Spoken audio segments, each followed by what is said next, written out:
Cranston, Rhode Island, 1960, a small city just a few miles from Providence. Back then, neighborhoods felt tight-knit. Everyone knew each other's routines, who worked where and what roads to take home. Mrs. Lent and Mrs. Lyer were the kind of friends who could talk for hours. They lived in little houses right next to each other.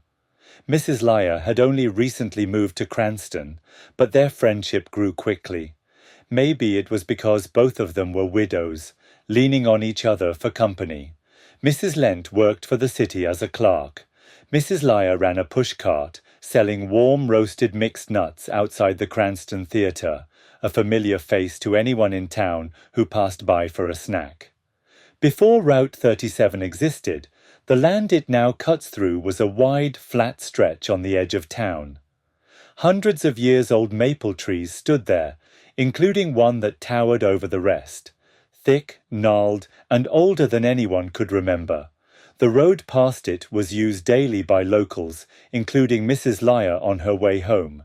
Because she was older, she usually finished her vending work before sunset, around 5 p.m., and made it back home before dark. But one autumn evening, after 6, Mrs. Lent noticed her friend still hadn't returned. Concerned, she grabbed a flashlight and set out to look for her. When she reached the flatland, she saw Mrs. Lyer standing completely still. Her hands were locked tight around the pushcart's handles, as if frozen in place.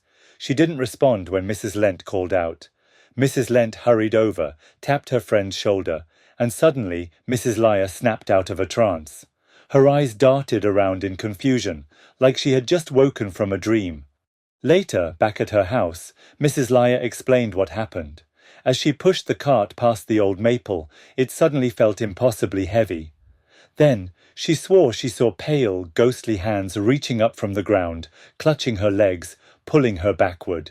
She couldn't move, she couldn't even scream. Mrs. Lent nodded grimly. She knew this land's history. This had once been a pauper's cemetery, the final resting place for the homeless, the poor, the sick, and the mentally ill between 1875 and 1950. By the mid-1950s, the city had begun relocating graves to make way for development, but not all bodies were moved. Many spirits, she said, had never gone into the light. They lingered, searching for their remains. And then Mrs. Lent told her about another story, one even darker. Years earlier, a young man named Sam lived nearby with his widowed mother. She adored him, spoiled him with new clothes, and even a Buick Roadster. But Sam was wild, more interested in parties and women than work. One drunken night, he drove out near the flatland. Parking beside the largest maple tree, he stepped out into the shadows.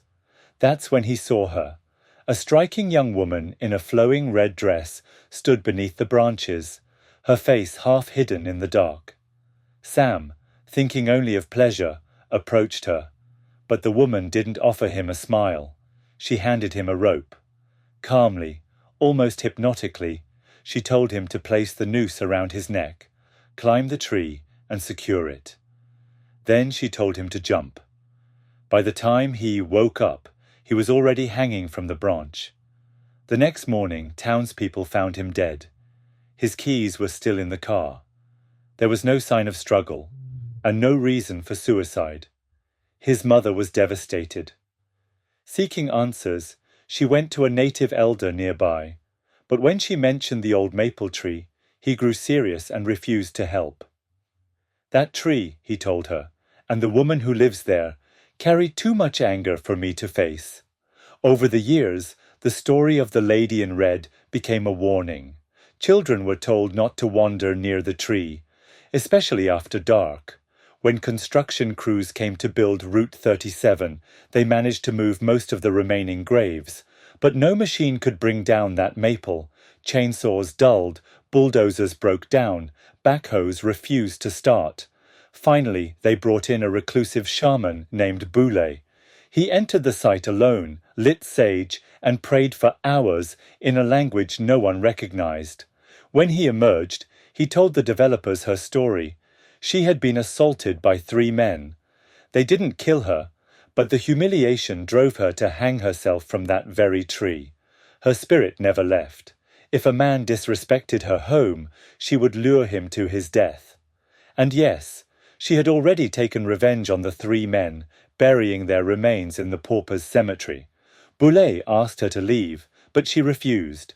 The next day, he returned with offerings: 10 dozen eggs, 10 corns, 10 scoops of wild rice, 10 fresh tobacco leaves, and 10 squashes. This time, she agreed, on one condition. When she died, her necklace had fallen to the ground, buried about a foot deep by the left side of the tree. She wanted it placed in a jar and released into the Blackstone River. The crew dug where she said. The necklace was there. They followed her instructions. Only then did the tree come down. By 1963, Route 37 ran right through that land, and no one ever saw the lady in red again. Some say ghosts are just stories. But if they're not real, why do we pray when we're afraid? Maybe deep down, we know something waits for us in the places we can't explain. This was episode 7, The Lady in Red. Thank you for watching. If you enjoyed this story, please give it a like and subscribe to help our channel grow. Until next time, stay curious and take care.